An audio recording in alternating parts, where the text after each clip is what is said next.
Hola a todos, ¿cómo están? Sean bienvenidos. Esta es la clase que les había comentado les debía. Ya ven que nos estuvimos atrasando un poquito por cuestiones de hacer cálculos, prácticas, etcétera, pero bueno, como les decía en las propias clases, pues por mí no hay asunto. Lo más importante es que les queden muy claros los temas y sobre todo lo sepan aplicar, ya sea con ustedes o con sus clientes. Y esta clase, la última que nos hizo falta, fue la de estrategias de Pickwick o de puesta a punto, como se le suele llamar.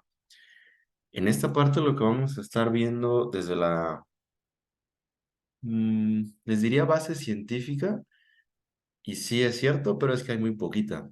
O sea que desde esa perspectiva limitada, vamos a ver qué es lo que podemos hacer, con qué finalidades, que algunas prácticas a lo mejor carecen de sustento o incluso pueden llegar a ser peligrosas. Y ya sobre toda esa información podemos aterrizarlo en aplicaciones prácticas muy sencillas. Específicamente con algunas de las que tienen ustedes acceso con la plantilla que les da el propio instituto. Hay una plantilla para la puesta a punto específicamente. Entonces, bueno, sin más, este es un artículo bien reciente de noviembre del 2022, en donde es bastante peculiar, porque lo que se hizo fue analizar a cadáveres de culturistas que fallecieron prematuramente para identificar cuáles fueron las posibles causas de su fallecimiento. Y esto, pues bueno, sí aclarando, por supuesto que estamos hablando nosotros desde la perspectiva del culturismo natural, pero es una realidad que me atrevo a decir muchos de ustedes les ha tocado ver o han escuchado, o por lo menos se han enterado de algún o que otro chisme de culturistas que se enferman, fallecen, o cosas de ese tipo, que desafortunadamente sí son muy comunes. Y lo más desafortunado es que a raíz de todo eso, pues el deporte como tal, ya sea libre o natural, adquiere una mala fama, como que inherentemente es algo peligroso y algo que no debería ser aconsejado y termina siendo algo así como que oscuro, como que está raro el culturismo, ¿no? Pienso que es a partir de eso. Este es de principalmente este autor, probablemente alguien de ustedes lo conozca, se llama Guillermo Escalante. Les recomiendo mucho lo sigan en su perfil de Instagram. Pues bueno, él obviamente es investigador, pero también es médico y a la vez también es culturista. Me parece él es culturista libre, es decir, que se utiliza farmacología. Lo interesante de esto, pues, es que esta gente que está detrás de este tipo de estudios, pues no son solamente investigadores como tal, estamos hablando de gente que practica el culturismo y busca hacerlo de una forma más saludable, justamente para evitar pues tragedias y evitar que el deporte como tal se convierta en algo oscuro, como algo lo que les comentaba hace un momentito, como algo muy de nicho. Y típicamente nos imaginamos a la gente, a los nombres que aparecen en estudios, así como que pues, han de ser tipos blancos con batas blancas en un laboratorio, quién sabe dónde. Pero no, pues este, por ejemplo, es un médico que es culturista y también le ha tocado estar en muchas competencias y le tocó varias malas experiencias de personas que se sentían mal, caían en emergencias. Porque si no me recuerdo, él justamente es lo que hizo algún tiempo, estar en competencias de culturismo y brindar primeros auxilios a quien lo necesitara. Entonces, como tal, pues sí le tocaron muchas experiencias de ese tipo y justo por eso fue que realizó este estudio. Muy bien. Indudablemente, y es algo que no podemos cubrir con un dedo o hacer como que no existe, es que el uso de farmacología, específicamente como las se denominan PEDs o drogas para mejorar el rendimiento, o por sus siglas en inglés Performance Enhancing Drugs, son muy populares, entre ellos, específicamente, los esteroides anabólicos androgénicos. Lo más curioso de esto, al menos lo que nos dice la estadística, es que las personas que más los utilizan ni siquiera son culturistas competitivos. Hay, por ejemplo, un mayor uso de estas sustancias en personas recreativas en los gimnasios. No sé cómo sean sus contextos, en sus ciudades, en sus gimnasios, pero a mí sí me ha tocado ver muchísimas personas que traen cantidad de farmacología encima y la verdad es que no compiten. Quizás solo se esperaron, quizás solo buscaban resultados para irse a la playa o para ser más fuertes en sus gimnasios, qué sé yo, y lo hacen de maneras pues, bastante cuestionables. Cuando hablamos del culturismo como tal, vemos que alrededor del 54% de personas que compiten, los utilizan. Y muy tristemente el 2.4 de personas que compiten en federaciones naturales los utilizan. ¿Y por qué compiten ahí? Pues bueno, una falta de escrúpulos, básicamente, ¿no? Y cuando hablamos de estas sustancias, esteroides anabólicos androgénicos, los que más aparecen en estas encuestas son, por ejemplo, el acetato de trembolona, la oxandrolona, estanusolol, el famoso Winstrol y el enantato de drostanolona. Y también se habla de que alrededor del 21 a 64%, redondeando estos números, es el uso en culturistas en general. O sea que otra forma de entenderlo es que más del 50% de culturistas, tanto libres como entre comillas naturales, que obviamente no lo son, utilizan estas sustancias. ¿Por qué es importante esto? Porque, ok, regresando a este estudio inicial, el de Guillermo Escalante, vemos que algo común que pasa en estas personas es que el peso de su corazón es alrededor del 73,7% más elevado que lo que debería de ser en un hombre promedio. Nos dicen específicamente que el grosor miocárdico del ventrículo izquierdo es 125% más grueso que los datos normativos. Es decir, hay una cardiomegalia bastante significativa en todos estos culturistas que fallecieron prematuramente y todos eran usuarios de esteroides. Solo que mucho ojo, aunque parezca lo más obvio del mundo, no es información suficiente para poder decir, ah, los esteroides fueron la causa de la muerte y hacen que el corazón crezca en tal manera. Sí, la verdad es que es muy probable, pero no podemos decir que correlación implique causalidad. Al menos no hasta ahora. Sí, yo sé que es bastante obvio, pero es un tema complejo porque intervienen muchos otros factores. Por ejemplo, antecedentes heredofamiliares, los hábitos de estas personas que quizás consumían algo más, no solamente drogas para mejorar el rendimiento, probablemente había algo más en sus cócteles, no lo sabemos, pero sí sabemos que todos en común tenían un corazón mayor, más crecido, por decirlo así. ¿Y qué tanto? Bueno, aquí lo que podemos ver, se los voy a señalar uno a uno, es que, miren, por ejemplo, el corazón más grande encontrado en estos culturistas fue en el sujeto con número 8 en casi 900 gramos, siendo que lo promedio normal está sobre los 300. Es decir, que aquí había una persona que tenía un corazón 3 veces más grande de lo que debería de ser. ¿Qué tan preocupante puede ser eso? Pues imagínense, si esta persona tenía ya antecedentes heredofamiliares, probablemente antecedentes personales, más aparte el uso de la farmacología, pues ahí tienes básicamente la receta para el desastre. ¿Cuáles fueron las causas de muerte informadas en estos sujetos? Fue enfermedad cardíaca, cardiomiopatía inducida por esteroides, obviamente, arritmia cardíaca repentina y sobre todo, como lo podíamos ver, hipertrofia ventricular izquierda, es decir, este corazón tan grande, incluso 3 veces en relación al hombre promedio. Claro, y es obvio que el abuso de esteroides anabólicos androgénicos puede haber contribuido, pero sí se necesita más investigación antes de llegar a conclusiones definitivas. Conclusiones tales como ser capaces de decir, ah, mira, este culturista falleció porque utilizó tales dosis por tanto tiempo de esta sustancia. No podemos todavía decir eso, pero sí podemos decir que indudablemente los esteroides tienen mucho que ver con el que el corazón de estos culturistas, de todos ellos, haya crecido de esa manera y que eso a su vez, junto con otros factores, contribuyó a la causa de muerte prematura, que desafortunadamente, pues es algo común en el culturismo libre. Y sobre todo en años recientes, probablemente conforme se busque más tamaño, más condición, más de todo, es decir, más exigencia a nivel de todos los sistemas. Vaya, no hace falta más que comparar el culturismo que veíamos, por ejemplo, en la época de Arnold, al que vimos en la época de Dorian Yates, a lo que vemos ahora.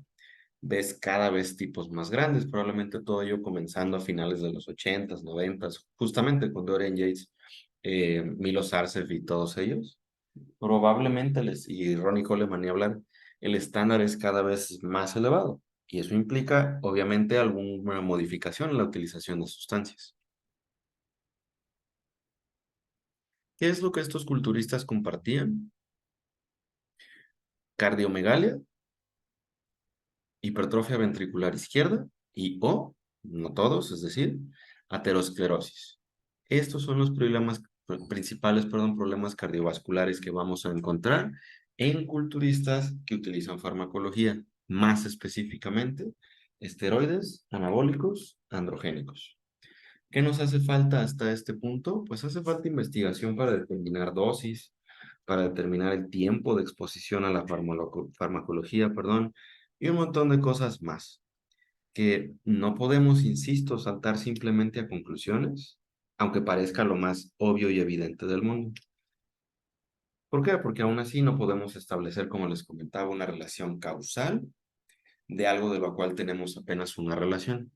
Y aquí algo interesante que tengan muy en cuenta es que es un tema bien difícil de estudiar. Porque, ok, ¿qué necesitaríamos para poder establecer una relación causal? Necesitaríamos RCTs, es decir, ensayos aleatorizados controlados. ¿Cuál es el problema de eso?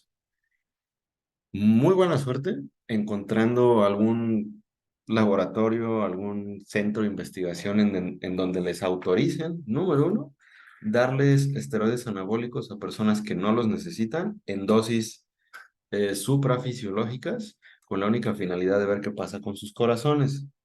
Como pueden ver, sería algo sumamente irresponsable y peligroso para los participantes y también por el estatus legal o ilegal de algunas de estas sustancias en algunos lugares, pues sí está prácticamente imposible hacer un estudio de esta naturaleza. Y es por eso, compréndase que estamos muy limitados. Yo no pudiera decirles, mira, aquí está este estudio que observó que una dosis de tal va a tener como resultado tal en tema de cardiomegalia o de crecimiento muscular. No podemos hacer eso. Y pues eso sí es negativo en el sentido que tenemos que entonces depender de estudios, perdón, que establecen relaciones, más no causas. Ese es el principal problema. Pero bueno, creo que al menos esto nos da un poco de luz. Y algo muy positivo es que tenemos gente como él, como Guillermo Escalante, que tal cual como culturista, también se interesa en investigar todo este tipo de consideraciones y de cosas muy particulares, que la verdad es que sí reciben menos atención en la literatura científica en general. Entonces, bueno, continuando, como les comentaba, asociación, aunque por muy lógico que parezca, no significa causalidad, específicamente porque tenemos muchas otras variables de confusión aquí involucradas. El estilo de vida, como les decía, antecedentes, quizás uso o no de otras sustancias, factores genéticos en tanto a la respuesta a estos medicamentos, eh, la composición corporal de estas personas, es decir, por ejemplo, ya no es tan usual, pero aquellos off-seasons en donde los culturistas pues prácticamente terminaban con una obesidad. Si ya tienes todos estos factores de riesgo, todavía súmale eso, pues imagínense, ¿no? Por tanto, es que necesitamos de investigación futura para aclarar aún más los riesgos potenciales de estas complicaciones y muy particularmente con el abuso a nivel suprafisiológico de estas sustancias. Y ese es el reto, que no podemos estudiar eso directamente porque pues no es ético. No tú vas a hacer un estudio en donde te autoricen dar dosis suprafisiológicas, está muy complicado, si no es que imposible. Entonces, bueno, ya habiendo dicho eso, ahora sí pasamos a la parte de la puesta a punto. Y nada más para establecer un poquito de contexto, una preparación en el fisicoculturismo nos vamos a referir a todos esos meses de pérdida de grasa. Todos esos meses tras probablemente un año, o la mayor parte de un año, de un off-season, es decir, de la ganancia intencional de peso, en donde se busca maximizar la ganancia de masa muscular. Ya cuando decidimos, tenemos alguna competencia en puerta, una fecha como tal, todas esas semanas, alrededor de unas 20, a como se suele hacer actualmente, ese es toda la preparación. ¿Qué es entonces una puesta a punto? Pues serían los últimos detalles. Sería ya cuando vas a llegar a tu competencia, probablemente una semana, un par de semanas antes. ¿Qué es lo que vas a hacer ahí? Vas a cargar carbohidratos, te vas a deshidratar, vas a consumir más líquidos, vas a dejar de consumir o consumir algunos otros suplementos. Esa es la puesta a punto. Y tiene algunas finalidades, algunas particularidades. Lo que buscas es verte lleno o full, el fullness que le llaman, y específicamente eso se refiere a estar llenos de glucógeno, de estos carbohidratos que almacenamos tanto en músculo como en hígado, pero obviamente siendo los primeros los de más interés. Número dos, también se habla de verse secos, y es en donde entramos justo en lo que tienen en pantalla, la manipulación del agua y el sodio. Típicamente se entiende verse secos como literalmente estar deshidratados. Y no me dejarán mentir, algunos de ustedes que ya lo han hecho, algunas preparaciones quizás no tan óptimas, literalmente se deshidratan con la finalidad de verse secos. ¿Es esto necesario? ¿Es realmente indispensable deshidratarse así de forma literal? Eso es lo que vamos a explorar. Pero antes de ello, la última finalidad de una puesta a punto sería minimizar cualquier molestia gastrointestinal. ¿Por qué? Porque, pues bueno, imagínense si junto con verse llenos, verse entre comillas secos, pues de repente traes una inflamación en tu abdomen muy notoria, pues eso va a restar muchísimos puntos a tu estética corporal. O si te sientes pésimo, inflamado, con flatulencias, con diarrea, también va a impactar. Es por ello que minimizar cualquier tipo de trastorno gastrointestinal, bueno, no trastorno, más bien síntoma gastrointestinal, es de vital importancia en una puesta a punto. Muy bien. Regresando entonces a la manipulación de agua y sodio. Típicamente se busca verse deshidratados, pero es curioso, o se deshidratan como tal. Y es curioso porque podemos encontrar prácticas totalmente opuestas. Algunas personas buscan deshidratarse tomando agua de más para estar orinando constantemente y algunos otros literalmente dejan de consumir líquidos. ¿Qué tan frecuente es esto? Pues bueno, en una serie de encuestas muy buenas, por cierto, que hizo ya hace algún tiempecillo Andrew Chappell, que por cierto también es investigador y culturista, él lo que encontró es que de las estrategias más frecuentes es justamente moverle a esto, a los líquidos y a los carbohidratos. La estrategia más popular número uno, manipulación de carbohidratos, y la más popular número dos,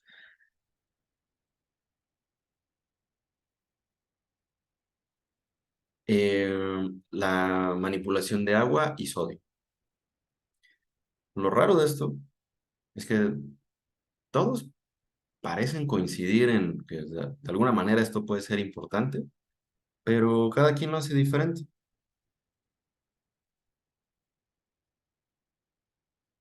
O sea que si lo hacen diferente, ¿cómo es entonces que pueden tener resultados similares, mejores o peores? Vamos a explorar un poquito acerca de todo ese apartado. En estas mismas encuestas, lo que se encontró es que el 65 cargaba agua, tomaba agua a la alta de más, el 30% la restringía y el 25% hacía ambas estrategias. Y ambos grupos lo hacían para verse secos. Solo que de ahí ya estamos en problemas porque, pues bueno, pónganse a pensar, si nuestro músculo es alrededor de 60-70% agua, ¿creen ustedes que tenga sentido deshidratarse y quitar esa agua? No realmente. Entonces, ¿qué buscamos por vernos secos? Espero ahorrarles muchos problemas con esto que les voy a comentar. Lo que buscamos cuando se habla de verse secos es tener un porcentaje de grasa sumamente bajo. Si no lo has logrado, entonces no hay estrategia de deshidratación, de sobrehidratación que te vaya a dar los resultados que tú buscas porque ese no es el problema. El problema es simplemente que te hizo falta perder grasa. Tan sencillo como eso. Sencillo dicho en palabras, pero muy difícil realmente llegar a una condición, por ejemplo, ni siquiera cerca de lo que se ve aquí en la foto de esta persona. Y no solo eso, sino que, ok, una carga de agua pudiera oscilar de acuerdo a esta serie de encuestas, fíjense en eso, entre 4 y 12 litros al día. Y típicamente restringirla por 10 a 24 horas antes de la competencia. Y además de manipular el agua, también se informa que se manipula a la par, tanto el sodio, cargando o restringiendo, o haciendo ambas cosas. Y parece ser que no existe un orden que sea lo que utiliza la mayoría, en tanto a que va primero si cargamos y restringimos. A lo que voy es que si ponemos un poquito entonces de atención a todo esto, vamos a ver que pues, casi nadie sabe realmente qué está haciendo. Como que sí tenemos una idea, como que está la teoría, pero pues cada quien hace lo que se le ocurre. Espérenme un segundo. Ahí está. Quería ver si sí estaba ese estudio, pero sí. Muy bien. Por ejemplo, en este otro estudio de una encuesta de 382 culturistas, se informó que lo más usual, al menos en ese grupo, fue la depresión de sodio y deshidratación previo a la competencia. Y ellos mismos, los culturistas, decían que si bien sabían que eso era riesgoso, estaban dispuestos a, porque pues si eso les puede dar un mejor lugar, una mejor posición en su competencia, adelante, lo van a hacer. Y eso seguro lo han visto ustedes en su propia experiencia práctica.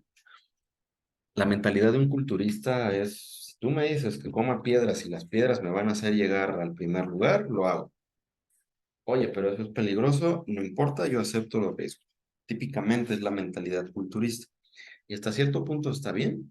Lo desafortunado es que sí, justamente en este apartado en particular de manipular agua y sodio, sí literalmente se puede volver un peligro letal.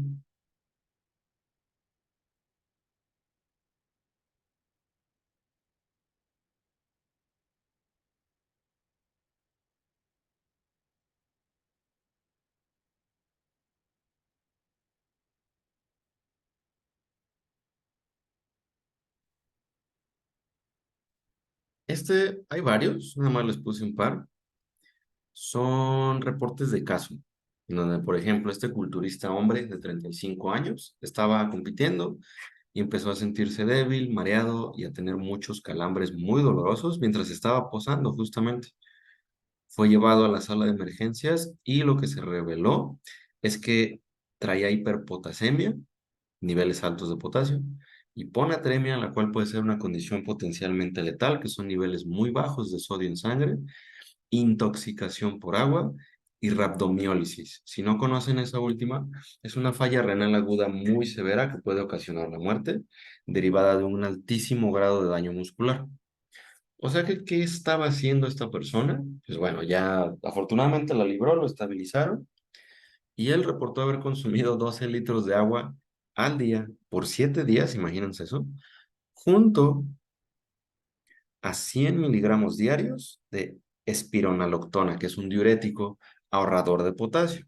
Como pueden ver, pues trae cantidades elevadísimas de potasio y bajas de sodio, lo cual puede ser bastante peligroso.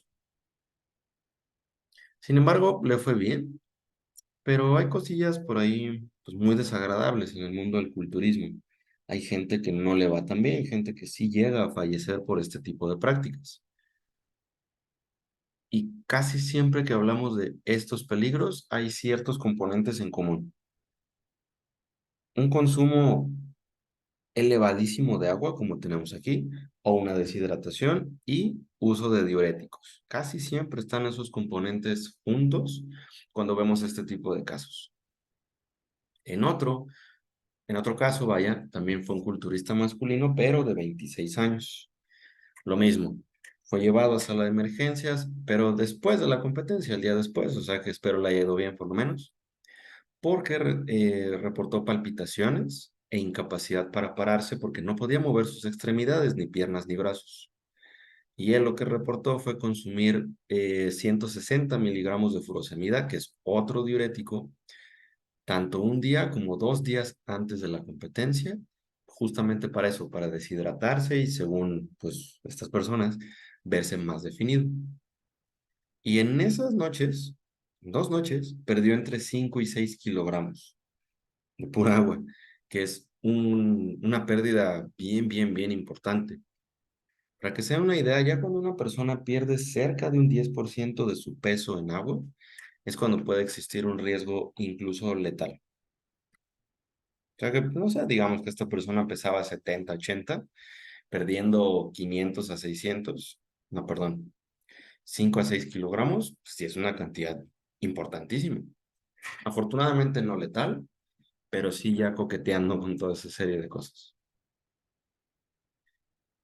Creo que de entrada los términos son los que nos pueden confundir un poco, porque si ustedes ven fotos como la que tenemos aquí, probablemente deshidratado se venga a la mente o la palabra seco, mira qué seco se ve.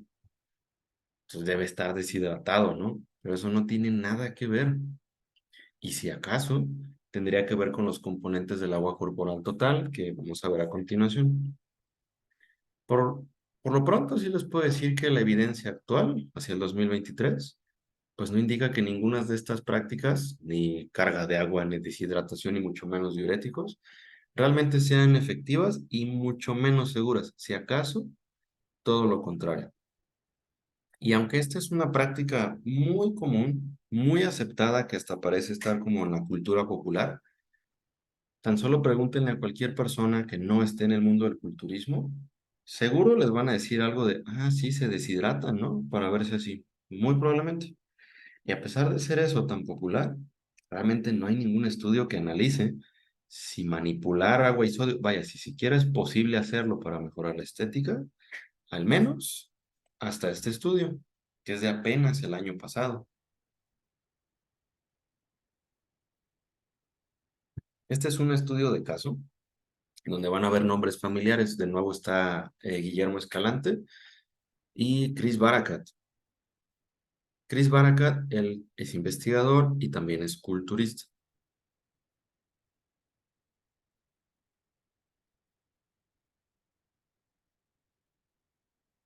Y fue su preparación, en donde me parece se hizo profesional. Me parece porque no estoy muy seguro si fue en esta específicamente, pero sí era él el sujeto quien hizo todo esto. Entonces la pregunta, o tan solo el título del estudio, es si estas estrategias de puesta a punto en culturistas, la Big Week, pueden de forma favorable afectar el tamaño muscular, el grosor de piel subcutáneo, es decir, que tu piel se vea muy delgadita, que es algo de lo que se busca mucho, y en general mejorar la composición corporal. Este es el primer estudio en su naturaleza, es el único que existe, que se ha realizado como tal en un culturista que compite pues, de forma real, no cosas muy similares que pudieran llegar a hacerse en un laboratorio. Y aquí se detalla no solo la manipulación de energía, sino también de macros y electrolitos, y esto es muy importante para nosotros, en un culturista pro natural. También se detallan los cambios diarios en composición corporal, grasa subcutánea, grosor muscular, agua corporal total y los componentes del agua corporal total, que serían la intracelular y la extracelular, que ahorita les platico un poquito más de eso. Y adicionalmente, la plenitud subjetiva, que no se refiere a si estaba saciado o no, sino más bien se refiere a que se viera lleno, es decir, el fullness del glucógeno. Un poquito antes de detallarles los de este estudio. Cuando nosotros hablamos de agua corporal total,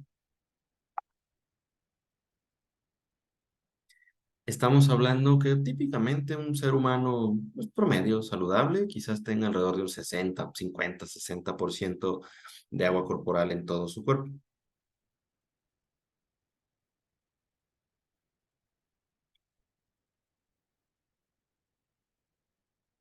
De ese total lo podemos dividir en el agua que tenemos dentro de nuestras células y el agua que tenemos fuera de nuestras células, es decir, intracelular y extracelular, adentro y afuera. La mayor parte la vamos a encontrar intracelular y la menor parte, aunque sí importante, por supuesto, sería la extracelular. ¿Cuál es la importancia de esto? Que típicamente cuando un culturista refiere querer perder líquidos, se refiere al componente extracelular, específicamente al agua que existiera a nivel subcutáneo. Es decir, está nuestro músculo y arriba de eso está la grasa corporal y está la piel. En ese componente de piel es donde quisiéramos perder agua para que nuestra piel se vea muy delgada Y obviamente si tenemos poca grasa corporal, pues nos veamos todavía más definidos. Pero díganme ustedes, ¿creen que sea realmente posible manipular el componente exacto de agua corporal que tú buscas a través de estrategias ya sea de consumo o no consumo de agua, electrolitos? Suena muy difícil, ¿no? Porque entonces lo que tú buscarías sería maximizar el agua que está dentro de tu célula muscular y minimizar la que está afuera. Literalmente eso es lo que se busca. Pero nuestro cuerpo, por supuesto, tiene muchísimos mecanismos para evitar que haya fluctuaciones importantes justo en estos componentes porque son muy peligrosas. Si no, pues pregúntenle a todos los culturistas que cayeron a salvo emergencias. Si nos ponemos a rascarle a todos esos, entre comillas, detalles, vamos a encontrar que pues realmente es muy difícil hacer eso, si es que acaso posible. ¿Cómo entonces yo voy a manipular un solo componente del agua corporal total sin afectar el otro? Y eso es asumiendo que esto funcionara.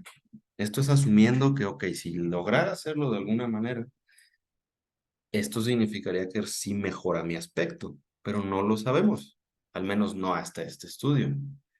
Ese es el fundamento teórico de moverle a los líquidos y a los electrolitos en una competencia. Pero de eso a que funcione, estamos muy lejos, a pesar de que es algo muy usual en el culturismo. ¿Qué sucedió regresando a este culturista? Bueno, ya en su semana de puesta a punto, los primeros 3 días, siguió una dieta baja en carbohidratos, más o menos con su ingesta normal de líquidos, es decir, no se deshidrató, mucho ojo con eso. Y seguida con una dieta de 2 días alta en carbohidratos, la famosa carga de carbohidratos, con un incremento de líquidos, es decir, que no solo no se deshidrató, sino que incluso consumió más líquidos. Antes del espectáculo, de la competencia, vaya, disminuyó la ingesta de carbohidratos y los líquidos pasaron a un 87% de lo que estaba consumiendo habitualmente. O sea que su consumo de agua se quedó prácticamente siempre igual. Nunca hubo realmente algún ajuste realmente importante ni a la alta ni a la baja. Probablemente a la alta, pero lo más importante a entender y no olvidar, que es de hecho uno de los puntos clave de este estudio, no se deshidrató. Lo que nos haría pensar que pues mm, lo habrá hecho mal, no habrá sido necesario que se deshidratara, porque pues esa es una de las prácticas más usuales. Al menos eso pensaríamos, pero obviamente hay que ver qué sucedió.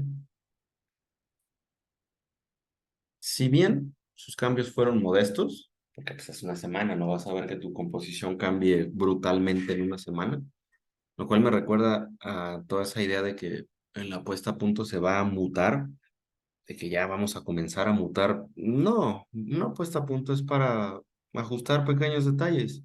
No vas a mutar. Si no mutaste en los meses y meses de déficit, ya es muy tarde, ya no va a suceder, desafortunadamente. Se observó que los pliegues cutáneos efectivamente fueron los más bajos posibles durante todo este estudio el día de la competencia. Y la suma de los sitios de espesor muscular con ultrasonido fue la más alta. Es decir, que pues, estaba más mamado y con menos grasa justo en su competencia. Lo hizo bastante bien. Se correlacionó la ingesta de carbohidratos con el grosor muscular. Esto nos dice que, lo vamos a ver ahorita más a detalle, nos dice que la carga de carbohidratos es una estrategia muy válida y que sí ofrece resultados reales en tema de que sí te veas más grande. Y vean esto es de lo más importante de este estudio. Tanto el agua corporal total como el agua corporal intracelular y el agua extracelular fueron los más altos el día de la competencia. Es decir, que el que menos quisiéramos, menos en teoría, estuvo más alto el día de su competencia y aún así sus pliegues fueron los más bajos.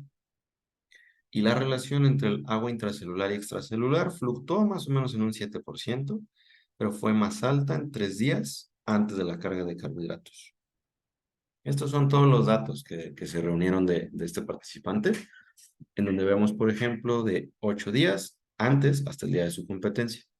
Aquí vemos su peso corporal, el porcentaje de grasa medido con un DEXA, donde vemos que el más bajo estuvo más o menos un día antes y el día de la competencia subió, pero esto bien pudo haber sido por el propio método, no porque realmente tuviera más grasa.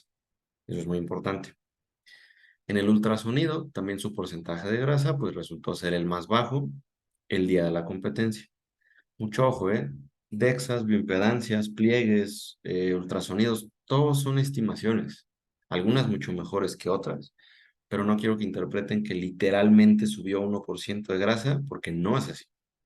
Más bien, debido a cómo funciona el DEXA, la absorciometría de doble fotón, es que hubo fluctuación, más no que realmente ganó grasa.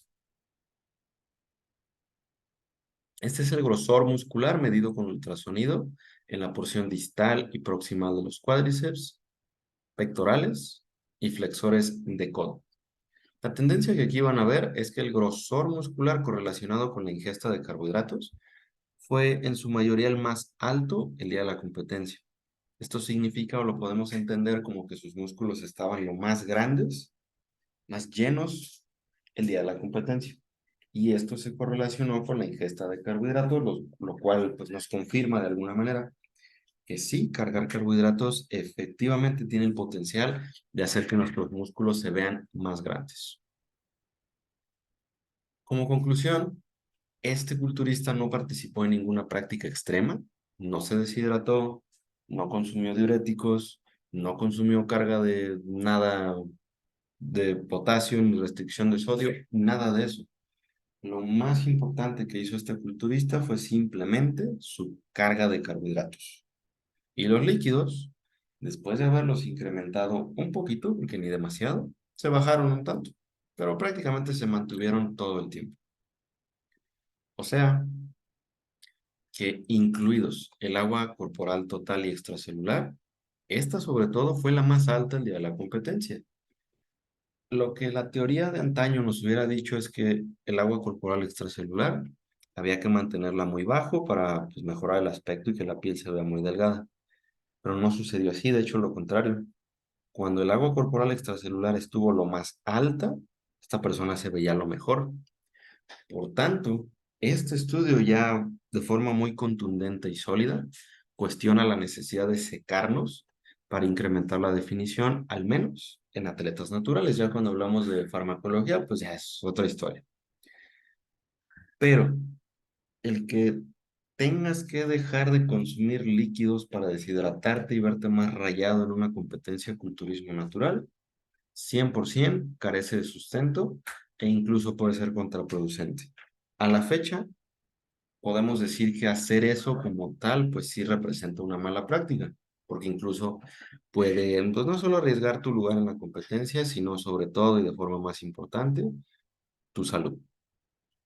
Como tal y en resumen, sobre la base de estos principios de equilibrio, agua y electrolitos y la evidencia, aunque escasa, que tenemos, parece ser que manipular agua y sodio, que aunque es una posibilidad aún abierta, debería planificarse, desde considerarse, planificarse y practicarse de forma muy cuidadosa. Quizás, así como que rascándole, pudiera haber algunos beneficios. Es muchísimo más lo que tú puedes perder o que lo que tú puedes arriesgar al hacer esto de mala manera que lo que puedes llegar a ganar. Entonces no tiene mucho caso que las realices. Lo mejor es dejar esto de lado. Bueno, quizás no mejor, sino lo más recomendado, porque no puedo decir que esto aplique para todo el mundo o que sea algo totalmente negativo. Lo que sí es negativo es pensar que la puesta a punto, si te deshidratas, vas a mutar. No, eso sí no. Si no estás con un porcentaje de grasa suficientemente bajo, por más que busques deshidratarte, no vas a lograr ese aspecto, porque ese aspecto se logra con un porcentaje de grasa sumamente bajo. ¿Y eso cómo lo logras? Híjole, pues aguantando lo suficiente en un déficit energético. Muy bien. Esa es la primera parte, en la parte de líquidos. A continuación vamos a estar hablando de macros y ya al final una aplicación práctica y también algunos puntos clave de cada uno de estos.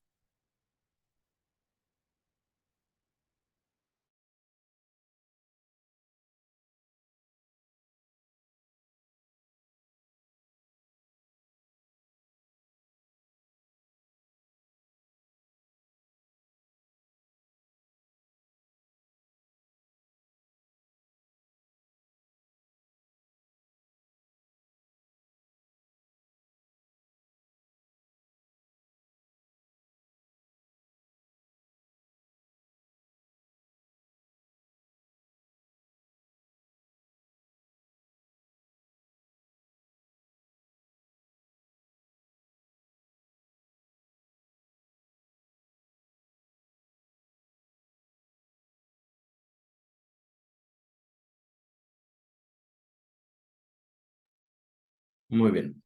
Pasando a la parte de carbohidratos, esta es la estrategia más popular, siendo seguida por la manipulación de líquidos.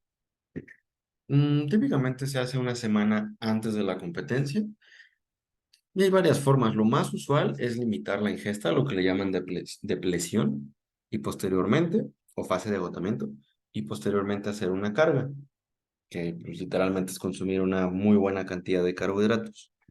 Y la idea es que esto genere una supercompensación o que tus niveles de glucógeno sean más elevados. Y ya vimos que esto sí puede tener un impacto significativo, no sobre tu rendimiento como sería típicamente en el deporte de resistencia, como ciclismo, natación, carrera, sino sobre tu aspecto. Porque recuerden que en el culturismo pues no estamos ganando por nuestro rendimiento, sino meramente por tu apariencia. Cuando hablamos de glucógeno, hay que recordar que estos son los carbohidratos que nosotros almacenamos tanto en músculo como en hígado y se almacenan en lo que conocemos como complejo de glucógeno, glucogenina o gránulos. Y estos tienen una característica importantísima que es crear un efecto osmótico. Es decir, que traen agua, atraen el agua a medida que almacenamos, glucógeno. Y esto es lo que puede hacer que la célula muscular se vea más grande y realmente esté más grande. Más o menos en promedio, pudiéramos decir que tenemos alrededor de 2 a 3 gramos de agua por cada gramo de glucógeno. Por ejemplo, si nosotros almacenáramos 100 gramos de glucógeno en músculos, vamos a subir esos 100 gramos, más aparte otros 300 de pura agua, lo cual va a hacer que en la báscula aparezcan 400, al menos en teoría. Esto es importante porque si ustedes ven que un culturista sube de peso muy rápido tras la carga, esto es lo que nos lo explica. No que esté ganando músculo, porque pues ya a estas alturas es imposible. Y también si alguien tiene una sobreingesta después, una competencia o incluso una comida que se les pasó la mano en carbohidratos, es perfectamente normal y de esperarse que la báscula suba bastante a raíz de que no solo almacenamos el propio glucógeno, sino también agua, cosa que se va a perder posteriormente. Y también importante tener en mente, estamos hablando de agua a nivel intracelular. No es que te vayas a ver hinchado o como una persona que a lo mejor padece de sus riñones, son cosas muy distintas. Esta retención pues de líquidos es intracelular y podemos decir que es algo positivo, es algo que sí buscamos.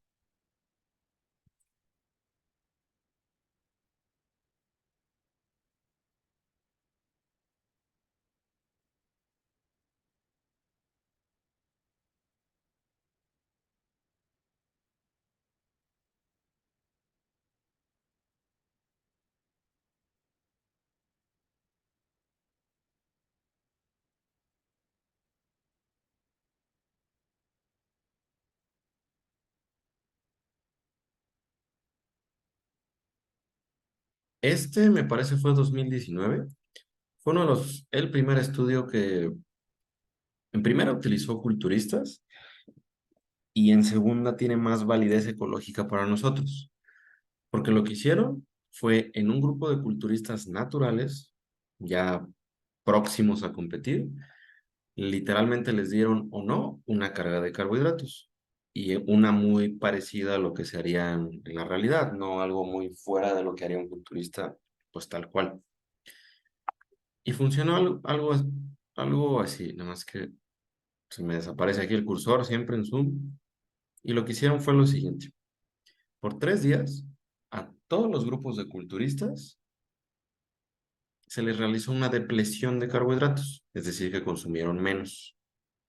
Después de esos 3 días, a todos los pesaron y tomaron mediciones antropométricas, cuestionarios de actividad física, datos dietéticos y esto muy importante, siluetas, fotografías, pero solo de sus siluetas.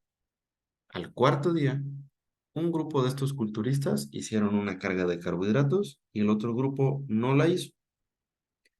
Y después de hacer la carga o no, otra vez se volvieron a pesar, mediciones antropométricas, fotos, todo.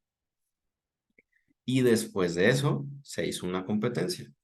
Y aquí lo positivo es que en esta competencia, pues, ficticia, sí participaron jueces profesionales de culturismo natural. Por eso es que es uno de los estudios más relevantes para este tema.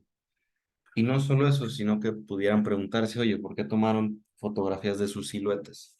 Eso es porque como muy probablemente había jueces que ya conocían a los competidores, el solo ver sus siluetas hace que su juicio sea más objetivo, porque pues así no saben quién es. Por eso se hizo de esa forma. Lo que sucedió es que solo el grupo que manipuló la ingesta de carbohidratos, es decir, los que hicieron la carga, tuvo mejoras en las medidas estéticas y estas fueron determinadas por los propios jueces. O sea que básicamente los que tuvieron mejores puntajes viendo sus siluetas después o no de la carga fueron los que cargaron carbohidratos. Este estudio nos dice que cargar carbohidratos es una práctica bastante positiva, les diría bien evidenciada, pero más o menos, que no hay demasiados estudios que sean en culturistas como tal, pero sí una estrategia que promete bastante.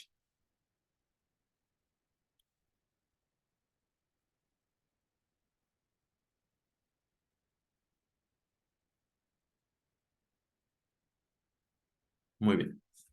En este otro fue muy similar, en tanto a que se utilizó un culturista natural de alto nivel, pero en donde se difirió es que este es un estudio de caso. Aquí los investigadores no hicieron nada, solamente lo siguieron.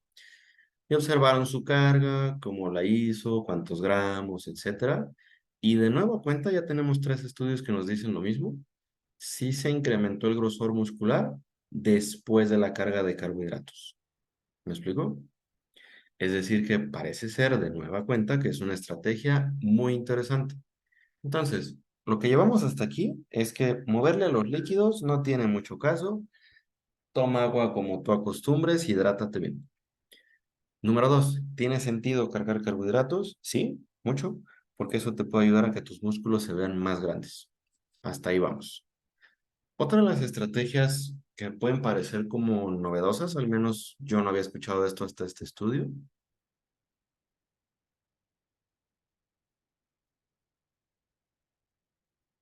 es la carga de grasas.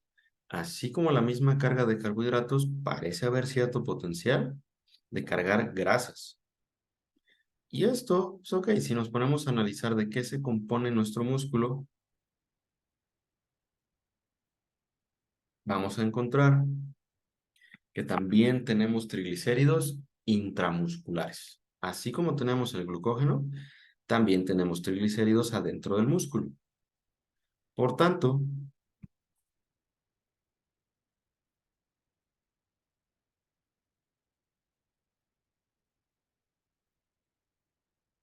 podemos hacer como que la especulación de que tiene sentido, al menos en teoría, cargar grasas, consumir más grasas, tal cual, así como suena.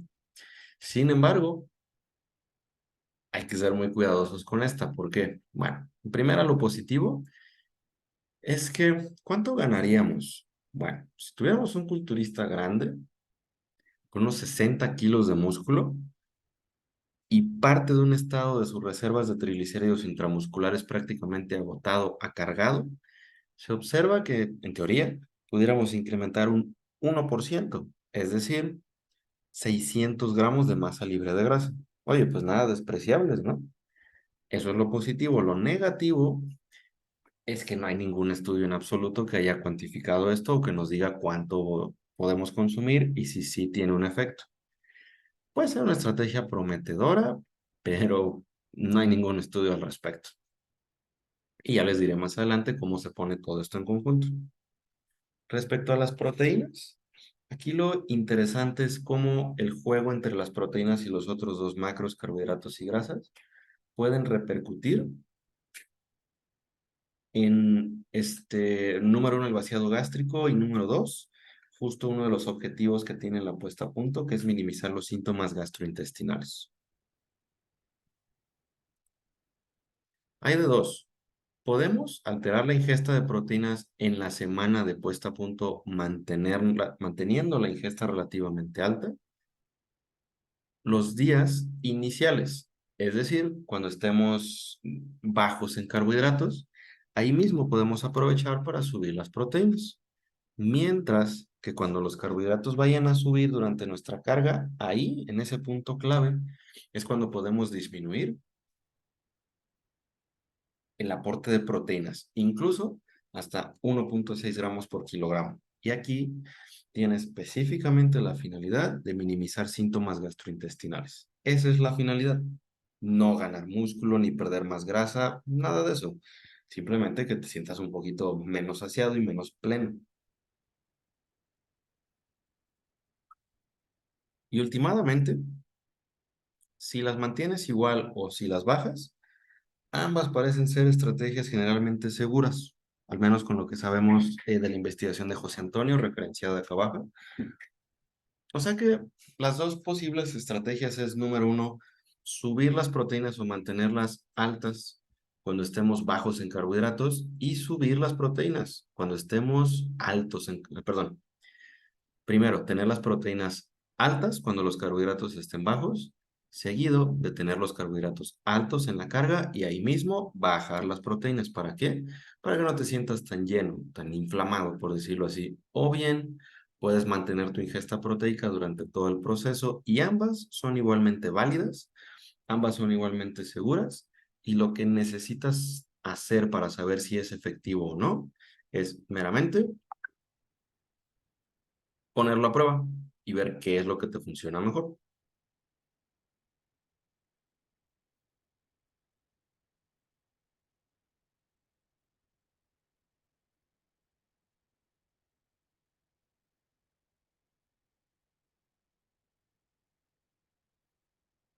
Muy bien, la siguiente de las variables sería la manipulación de suplementos. Y aquí la verdad es que el cuento lo podemos hacer súper cortito. Si estamos cortos en estudios tan solo de carbohidratos y líquidos, no les quiero platicar cómo estamos en suplementos. Hay muy poco de dónde nos podemos agarrar. Pero ¿qué sí sabemos? Vamos a ver. De los más utilizados son carbohidratos, fórmulas preentreno, creatina, vitaminas, minerales, omegas 3, termogénicos, diuréticos y más. Sin embargo, si algunos de estos ni siquiera son muy bien estudiados en general, olvídense en el contexto de una puesta a punto.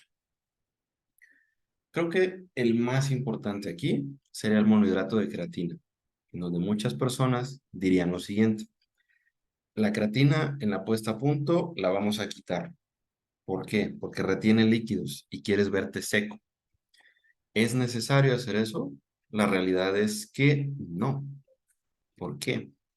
Porque se ha observado que una fase de carga de creatina, vean acá abajo, a menos de 3 días, puede incrementar el volumen de líquido intracelular, mucho ojo, sin afectar al líquido extracelular, que pues es justamente lo que quisiéramos con una puesta a punto, ¿no? Literalmente eso queremos y literalmente la creatina puede lograr eso.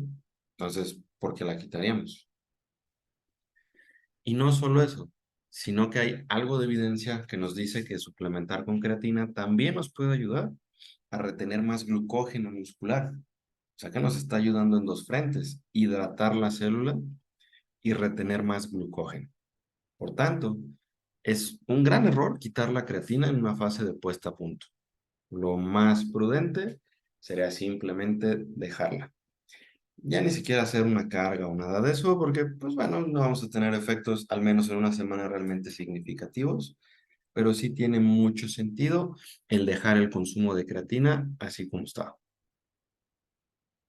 Respecto a la cafeína, que es de los también más utilizados, aquí en este contexto, en el contexto de la puesta a punto, quizás muchas personas los utilicen, pues no como estimulante o para el rendimiento, porque pues ¿cuál? Sino más bien como diurético. Es decir, que la cafeína nos puede ayudar a orinar más, excretar más líquidos y vernos más secos. Pero pues bueno, ya como vimos, nada de eso es necesario. Entonces, pues ¿cuál sería el punto?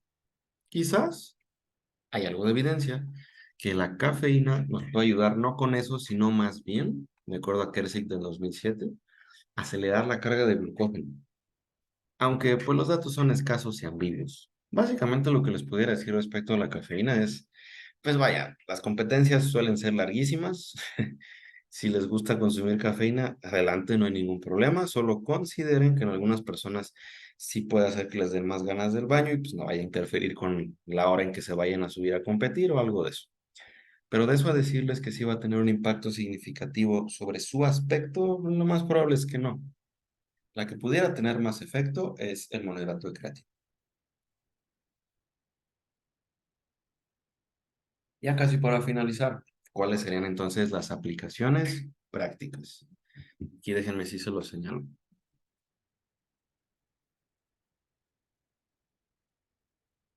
Muy bien. Miren, lo que nos dice este mismo estudio, que por cierto se los han compartido en el chat de WhatsApp, si no me equivoco, si no, mándenme mensaje y se los paso. Vemos que antes de la puesta a punto como tal de tu competencia, si tienes la posibilidad, es decir, el tiempo, te recomiendan mucho hacer rondas de práctica, practicar tus puestas a punto. Si no, pues ni modo, pero cuando sea posible, sí hagan. Entonces, ¿de qué se compone una puesta a punto? Típicamente se sugieren un par de días, aquí nos dicen tres, que sería el domingo, lunes, martes, en donde tenemos un consumo bajo de carbohidratos. ¿Qué tan bajo? Alrededor de 0,5 a 1,5 gramos por kilogramo, esos 3 días. Es decir, depresión. Aquí es cuando si los carbohidratos están bajos, si tú quieres, puedes experimentar con la carga de grasas en un rango, bueno, en un consumo de alrededor de unos 2 gramos por kilogramo. Si no, con un consumo de 0,8 a 1,3 tienes más que suficiente. Y finalmente, tus proteínas las puedes mantener en 2,5 a 3,5 gramos por kilogramo. Esa es la primera parte de tu puesta a punto, que últimamente lo que más manipulas son los carbohidratos a la baja. Tu entrenamiento, lo usual, nada del otro mundo. Líquidos, déjalo igual, no hay necesidad de. Suplementos, déjalo igual, no hay necesidad de mover nada. Y aquí sí, digamos que aquí está la magia. Y la única magia viene de los carbohidratos. Si se fijan, va hacia arriba, 2 días antes de la competencia, en donde vemos que se sugiere, y es un rango muy amplio, de 4 a 12 gramos por kilogramo. ¿Cuánto necesita cada quien? No tengo idea. Por eso es que se sugieren rondas de práctica. Y pues el ojo del coach para ver más o menos en dónde está tu mejor aspecto en ese rango. Me encantaría decirles tantos gramos para cada quien, pero casi imposible. Por eso es que el rango es tan amplio. Como aquí estamos ya altos en carbohidratos, conviene bajar las grasas a 0,5 y lo mismo las proteínas, como les decía en esa parte. Si estos están arriba, los carbohidratos y también las proteínas, pues puede que te sientas mal, muy lleno, muy pleno. Por eso es que tiene sentido que también bajes las proteínas. Y el día de la competencia, pues ahora lo que toca es estabilizar, ajustar conforme sea necesario. Y aquí tus carbohidratos los bajas probablemente al consumo habitual, es decir, lo que consumías antes de todo esto. Igual grasas y proteínas, no hay necesidad de modificarle absolutamente nada más. Y aquí ya el entrenamiento no se sugiere solamente practicar tus poses. ¿Para qué? Pues para que esos carbohidratos que estás cargando sean utilizados para almacenarse, no para, digamos, no como sustrato energético para tu sesión de entrenamiento. Estos son algunos ejemplos ya con cálculos que vienen en este mismo estudio. Y pues bueno, rápidamente nada más, por ejemplo, vean cómo aquí el consumo de carbohidratos, primero es muy bajo, en un chico de Classic Physique, de 85 kilogramos. Aquí está su depresión. Y después viene su carga de carbohidratos. Aquí es donde suben. ¿Y qué pasa con las grasas? Pues como se pueden imaginar, las primeras están bastante normales y luego bajan. ¿Por qué? Para dar espacio a esos carbohidratos. Y la proteína prácticamente se queda igual todo el tiempo, salvo los días que carga carbohidratos, pues para que no se sienta tan lleno, tan incómodo. Esto respecto al agua. Que aquí no los quiero confundir, pero si hay algunas estrategias que se pueden hacer a la alta, de 4 a 8 litros, 8 litros, después 1 litro, 3 litros, 3 litros. Es posible. Yo sé que puede parecer confuso, esto viene en ese mismo estudio, pero entiéndase de la siguiente forma. Es mucho más sencillo que solo consumas los líquidos necesarios que hayas estado consumiendo de forma habitual y ajustes conforme sea necesario de acuerdo a tu aspecto. Y lo que sí no es aconsejado, como pueden ver aquí, es cortarlo o consumir que 12 litros por 8 días. Nada de eso se hace aquí ni se sugiere. Y finalmente, respecto a sodio y potasio, prácticamente se quedan iguales siempre. Solo que si son observadores, verán que el sodio de subir sube de forma estratégica cuando consumimos más carbohidratos. Porque hay que recordar que hay cierto transportador de la glucosa que requiere de sodio y el consumir más en esa fase estratégica puede ayudar a que retengamos más de estos carbohidratos. Y el potasio, prácticamente igual todo el tiempo. O sea que en resumen, finalizando, ¿qué es una peak week? Pues es importante, pero no va a solucionar toda la pérdida de grasa que no se hizo en los meses anteriores. La retención de agua se confunde todo el tiempo con retención de grasa. Suena cruel, pero es la realidad. No es que nos hizo falta perder agua, simplemente hizo falta perder grasa. El objetivo es vernos secos y llenos, pero ya vemos que el término secos es confuso y no se lo recomiendo demasiado. Realizar rondas de práctica es muy aconsejado y algo importante, no todo el mundo necesita una puesta a punto. Hay gente que simplemente llega a su forma competitiva de porcentaje de grasa, ahí se mantiene y listo, no hace falta nada más. Limitar y después consumir muchos carbohidratos es una de las estrategias más comunes y con la evidencia actual, pues sí representa un potencial beneficio. Hay dos formas, el front loading y el back loading.